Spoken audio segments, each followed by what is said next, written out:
Será que nós vemos o mundo através de lentes conceituais que moldam a nossa realidade? Ou será que essa ideia é, na verdade, incoerente? Essa é a questão central na crítica de Donald Davidson aos esquemas conceituais. E é exatamente isso que a gente vai analisar agora.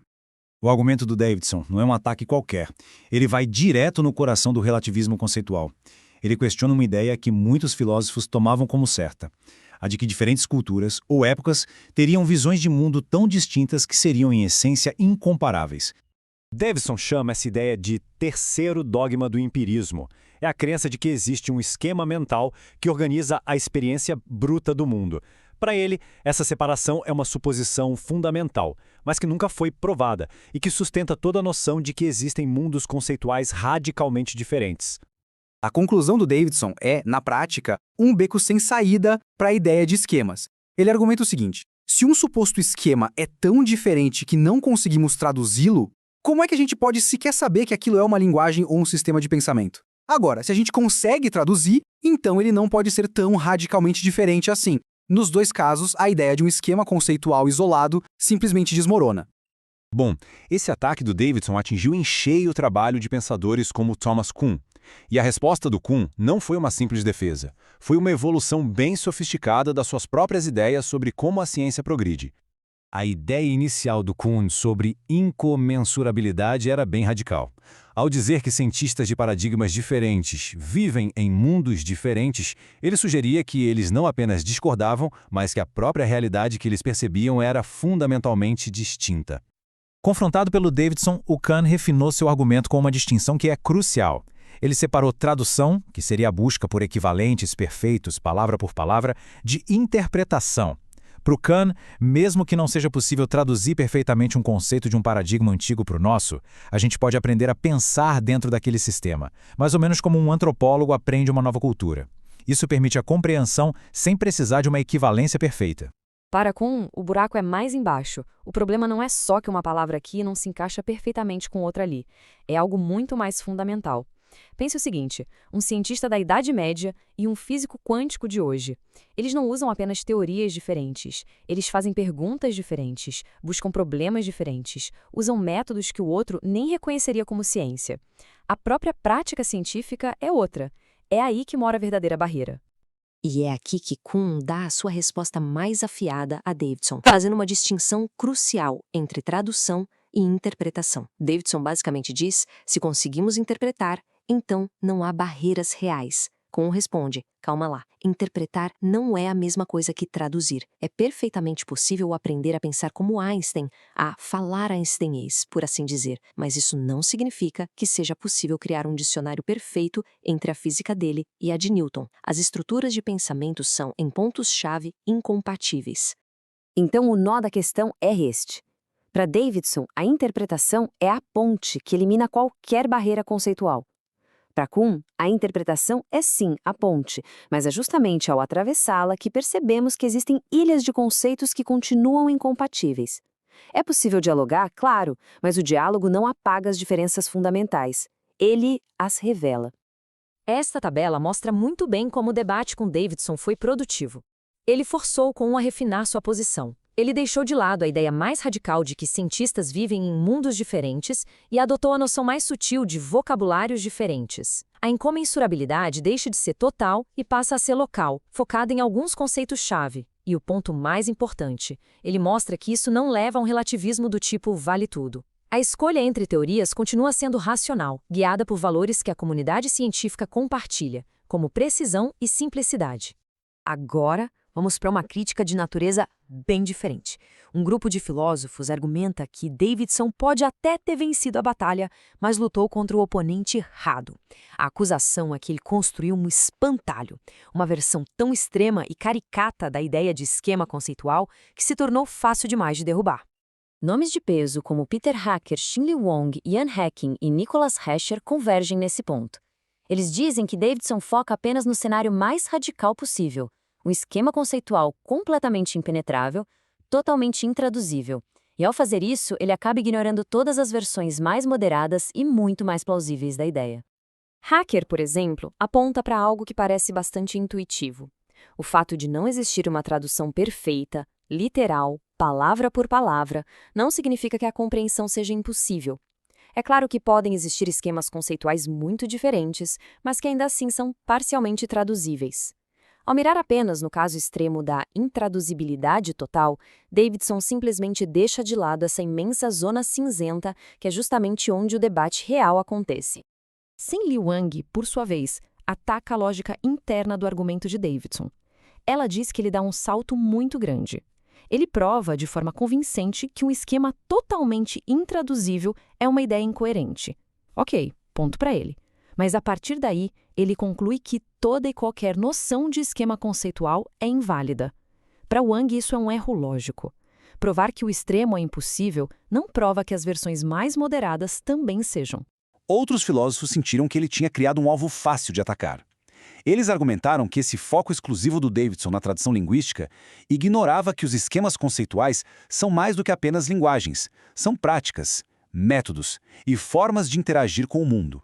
O ponto central desses críticos é que o Davidson nos força a uma falsa escolha. Ou a comunicação é perfeita e total, ou ela é impossível. Eles argumentam que a realidade é muito mais complexa. Existe um enorme espaço intermediário onde os esquemas são sim distintos e a compreensão é difícil, mas ainda assim possível. Hacking e Escher nos convidam a pensar para além da linguagem. Para eles, um esquema não é só um dicionário, é um estilo de raciocínio. Pense, por exemplo, em como diferentes culturas ao longo da história definiram o que é a loucura. A gente pode até traduzir a palavra, mas a rede de práticas sociais, crenças, medos e tratamentos que está por trás dela é completamente diferente. O esquema, nesse caso, é a prática, não apenas a palavra. E essa ideia de prática nos leva direto à próxima grande crítica, que coloca o foco todo na dimensão social. O argumento aqui, defendido por Alberto Leopoldo Batista Neto, é que a gente talvez esteja procurando a resposta no lugar errado. A chave não estaria na lógica da linguagem, mas na vida em sociedade. O que vemos aqui é uma inversão completa de perspectiva. Para Davidson, o ponto de partida é a linguagem, que nos dá acesso à verdade e, com isso, à interpretação. A crítica social, por outro lado, vira esse fluxo de cabeça para baixo.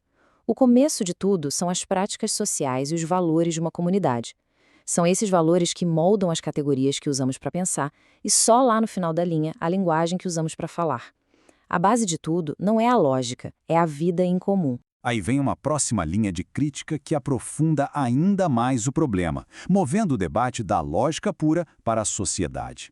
Esses pensadores argumentam que a discussão não é apenas sobre linguagem, mas também sobre poder, sobre valores e sobre as premissas culturais que estão por trás do próprio argumento de Davidson. Batista Neto, por exemplo, argumenta que o debate não é apenas teórico, é sobre poder epistemológico, ou seja, quem tem autoridade para definir o que é considerado uma crença racional ou uma verdade objetiva. Ele sugere que a própria estrutura do argumento de Davidson pode acabar carregando um viés cultural ocidental. E é aqui que a crítica se torna especialmente cortante. Lembremos do famoso princípio de caridade de Davidson, a ideia de que, para entender alguém, devemos partir do pressuposto de que essa pessoa é racional como nós. A pergunta que surge imediatamente é: racional segundo os critérios de quem? Esse princípio, que parece tão generoso, pode ser, na verdade, uma forma de imperialismo intelectual. Ele nos força a encaixar outras visões de mundo nos nossos próprios moldes de racionalidade. E o que não se encaixa? Isso é rotulado como metafórico ou primitivo. A questão deixa de ser sobre tradução e passa a ser sobre poder. Quem tem o poder de definir o que conta como razão? A última crítica que vamos analisar é talvez a mais radical de todas. Ela não ataca a resposta de Davidson, mas a própria pergunta que ele se propôs a responder. John McDowell sugere que todo debate, tanto Davidson quanto seus críticos, pode estar partindo de uma premissa fundamentalmente equivocada. McDowell nos convida a questionar a imagem que está na raiz de todo esse debate. É aquela imagem de que, de um lado, temos um mundo bruto, um fluxo de dados sensoriais sem forma, e do outro temos a nossa mente, com seu esquema conceitual, que chega para impor ordem a esse caos. E se essa própria separação for a origem de toda a confusão? A proposta de McDowell é revolucionária. Ele diz que a nossa experiência do mundo nunca é bruta. Desde o momento em que abrimos os olhos, o mundo já nos aparece de forma organizada, já permeado por conceitos. Não é que recebemos dados caóticos para depois organizar com um esquema. O mundo já se apresenta a nós de uma forma racionalmente estruturada. Se ele estiver certo, a própria dualidade esquema versus conteúdo se desfaz, e com ela, todo o problema que Davidson tentou resolver. Bem, depois de percorrer todos esses caminhos, vamos juntar as peças. O que acontece quando unimos todas essas linhas de ataque contra a posição de Davidson? Essa tabela nos dá um panorama desse ataque em múltiplas frentes. Kuhn traz a história da ciência para a discussão. Hacker e Wang apontam falhas na lógica de Davidson. Hacking, Hecher e Batista Neto nos lembram que a vida social e as práticas são mais fundamentais que a linguagem. E, por fim, McDowell tenta demolir o próprio terreno sobre o qual todo o debate foi construído. O que fica muito claro é que, embora a versão mais extrema e caricata de esquemas conceituais possa ter sido derrotada, a ideia, em suas formas mais sofisticadas, está longe de ser superada. Ela continua sendo uma ferramenta vital para pensar sobre a diversidade da experiência humana. Os críticos dele revelaram que entre o absolutismo universal e esse relativismo radical existe um vasto espaço intermediário. Eles defenderam com sucesso a existência de esquemas que são reais, que são moldados pela cultura e importantes para o conhecimento, mesmo que não sejam prisões das quais não se pode escapar. Portanto, o maior legado de Davidson talvez não tenha sido destruir a ideia de esquemas conceituais, mas sim fortalecê-la. Ele forçou os defensores da diversidade conceitual a abandonar as versões mais simplistas e a desenvolver argumentos muito mais sofisticados e realistas. E tudo isso nos leva a uma pergunta final. Quando nos esforçamos para entender uma cultura distante, um paradigma científico antigo ou simplesmente a perspectiva de outra pessoa, o que estamos realmente fazendo? Estamos construindo uma ponte para uma realidade comum e compartilhada, como acreditava Davidson? Ou será que estamos, na verdade, apenas mapeando os limites da nossa própria ilha conceitual, descobrindo até onde vão as fronteiras da nossa própria mente?